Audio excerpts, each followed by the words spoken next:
Hello team players! We've got another party all set up for you guys, and this party's theme is animal-based races. So if you like furries, this could be the party for your group. But remember, you shouldn't focus just on the ancestry. You need to focus on the builds as a whole. Let's get started. For this build's roles, we'll be covering our burst healing, as well as our out-of-combat healing, in addition to recall knowledge and debuffs. This build can also target different saving throws, but mostly fortitude and armor class. We have another build that in this party that will cover reflex saves and will saves. And if you build this build right, it can also cover our damage types and sort of our multi-target damage. For today's Ancestry, we're going with the Vishkanya, which are the lesser-known snake-like people. Not the Nagaji, but similar to them. And we'll be going with the Scalekeeper Vishkanya. This allows us to make a recall knowledge check once a day as a free action, which is really going to help, especially with the class we're going to be taking. For your attributes, intelligence is going to be your most important, followed by dexterity. Wisdom is also kind of important, just for those wisdom-based recall knowledge skills. And you should put the points in the con, because it's always good for the healer to have some good HP. For skills, your most important is going to be crafting.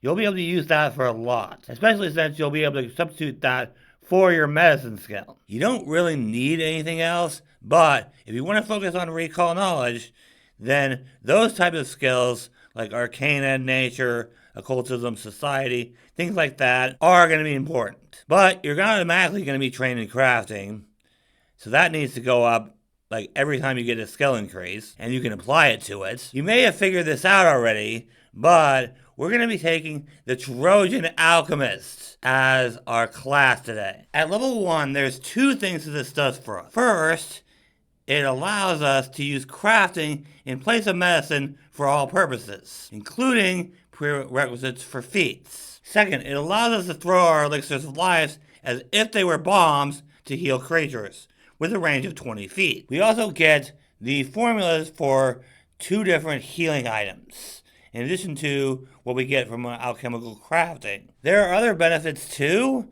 but those are at higher levels, so I'm not going to talk too much about those. But this build wants to focus more, not just on healing items, but also on poison. You might also want to focus on getting bombs, as that'll help you with your damage types and your multi-target damage. Sort of, anyway. The Alchemist's greatest strength is its versatility, and you definitely want to take advantage of that. Our Ancestry feat at level 1 is going to be Lesser Enhanced Venom. As a Vishkanya, we get the Envenom action, which means we can poison the weapon just from our fangs. And while we are going to be focusing on poison, the thing is that we're not going to be able to always poison our weapon with a poison that actually inflicts a debuff on them. This won't debuff the opponent, but it's always good to have good poison damage. For Alchemist, I would normally take Alchemical Familiar here to help us with our action economy,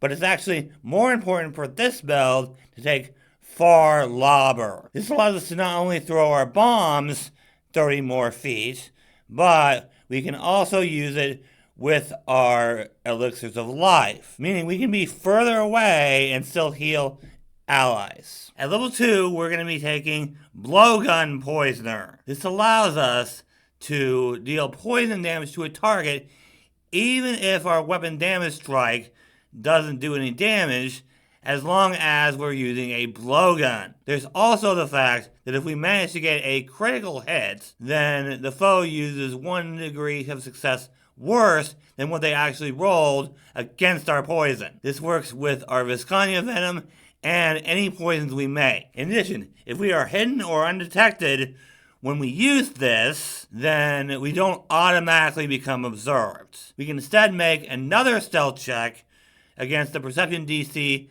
of creatures in the area. And if we succeed on that, we are still hidden. But if we were undetected, we're just hidden now. So they now know that you're in the area no matter what, but they don't know where in the area you're at. This is really going to help against boss fights, because you can poison the boss, before the combat even begins, which is pretty great. Moving on to level 3, we're going to want to take Canny Acumen for our will saves here, as otherwise we aren't going to be getting expert in will saves for a while yet. For level 4, we're going to be taking Invigorating Elixir. This allows our elixirs of life to be drank by creatures that are affected by a condition that normally prevents them from drinking anything, such as the sickened condition. Upon drinking, the elixir also attempts to counteract one of the following conditions: clumsy, enfeebled, sickened, or stupefied. Thus, we can now get rid of some of the most debilitating conditions in the game, particularly the sickened condition. For our level 5 Ancestry feed, we're going with Restoring Blood. Now, we can make our Vishkanya Venom actually heal people rather than doing poison damage. This heals for 3d6 damage, but we can only use it every 10 minutes, and it spoils at the start of our next turn. But either us or an adjacent ally can use an interact action to drink it. This may be helpful in the short term because this will heal more than your elixirs of life that you can make from quick alchemy. Eventually our quick alchemy healing will outpace this, but this is a good thing to have. At level 6, we'll be taking Sticky Poison. This prevents us from wasting our poison on enemies that are immune to poison, and it also means that we might get even more use out of one poison, because with this feat, if the target does not make a saving throw against our poison for some reason, either they're immune or some other reason, we get to roll a DC 5 flat check, and if we succeed, we do not waste the poison. If we do manage to make the target make a saving throw, we can make a DC 17 flat check.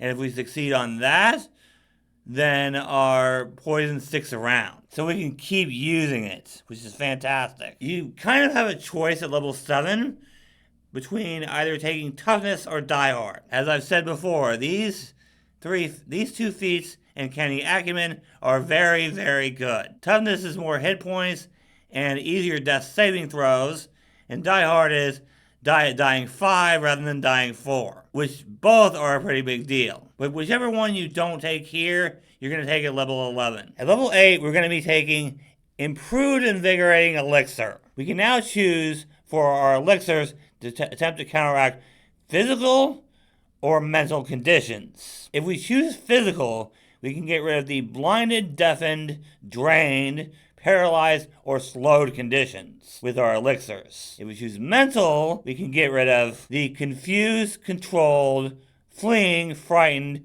paralyzed, or slowed conditions. More than likely, you're going to want to choose the mental conditions here, simply because frightened is so freaking common. And it's one of the most debilitating conditions in the game. But overall, it's going to depend on what you run into more, which one you pick here. At level 9, we'll be taking Debilitating Venom. This allows us to debuff opponents whenever we use our Vishkanya Venom now. We can choose one of the following.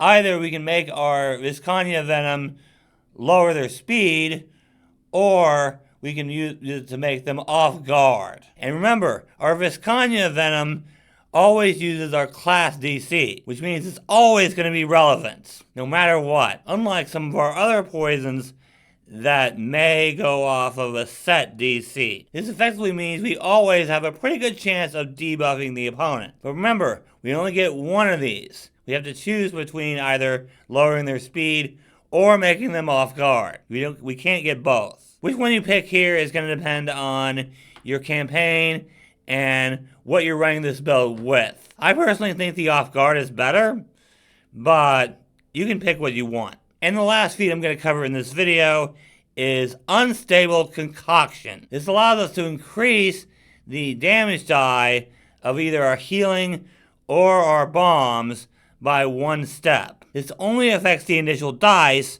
so we can't use it on mutagens or any persistent damage that the bomb or item deals. However, there is a downside to using this feat. If you use the item, you need to make a DC 10 flat check, and if you fail, you take acid damage equal to the item's level. So this is a risk-reward type feat. we probably mostly want to use this for our elixirs of life, because this feat does not prevent you from using the item. It just means that you take a little extra damage, which can be a bit of a risk, but most of the time you're going to be able to heal that and more, especially when your elixirs of life will heal the maximum amount of damage no matter what, but that's at level 15 and we're not going that far in this video. Alright, for your formula book, you're mostly going to want to focus on your poisons and your healing items, particularly elixirs of life. Yes, we can poison and debilitate enemies with our Vishkanya venom, but there are poisons out there that do a lot better than just make the foe off guard or lower their speed. So you're definitely going to want to use those. And as I've said before, you might want to pick up some bombs just for that kind of area damage and different damage types, simply because not everything is going to be affected by poison. Plus, some enemies are going to be weak to fire, others are going to be weak to cold. There's a lot of stuff that has weaknesses to different types of damage. So having bombs in your inventory is definitely going to help. And that means you're going to need Quicksilver mutagens to throw them and for your defense. Other types of mutagens aren't as important for this build, but that Quicksilver mutagen is definitely going to help you. Unless, of course, you want to be like me and have mutagens that will help the party rather than just yourself. But it's up to you. You're going to have a lot of formulas, but not as much as you could have. So choose your formulas wisely. Alright, there are quite a few archetypes that can help this build. Poisoner is an effective choice, but if you want to focus more on medicine, there are quite a few archetypes. Medic is a good option, so is Blessed One. And Herbalist is also a very good option. And finally, the new Lebstatit Surgeon, I really hope I'm pronouncing that right, is a very good archetype for this build. I may cover that in another video, but it's in the new Rival Academies book if you want to check that out. Also, I think NoNat1 did a video on that as well, so you might check that out. And that's the build. If you guys enjoyed this video, go ahead and leave a like, and subscribe to the channel for more Pathfinder 2e teamwork content. I've started using Path Builder to put these together, so if you're interested in a Path Builder for this build, you can absolutely check out my Patreon page. Link is in the description. And remember guys, Team Player Gaming Plus is now TPG Starfinder. So if you're interested in Starfinder content, I definitely recommend you go check that out. I'll see you guys in the next video. But until then, remember, teamwork is vital. It helps us solve problems.